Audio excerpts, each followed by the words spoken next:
Bienvenue sur ma chaîne. Lionel Messi a connu ses premières difficultés Inter Miami.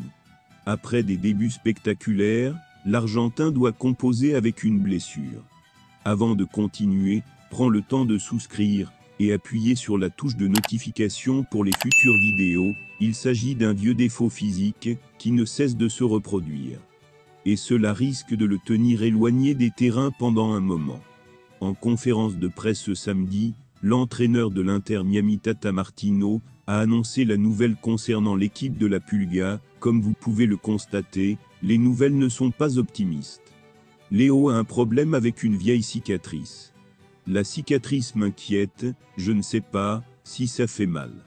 La vérité est que je n'en ai aucune idée, peut-être que l'explication est quelque chose de beaucoup plus médical.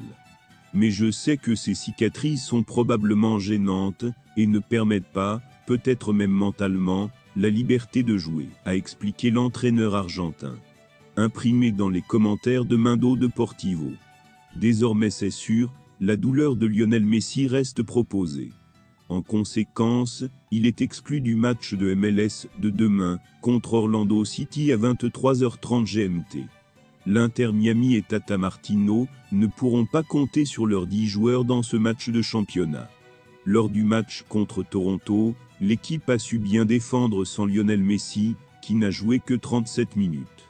Le fait que la franchise floridienne s'est imposée avec 4-0, la Pulga conserve-t-il sa place en finale de l'USQ?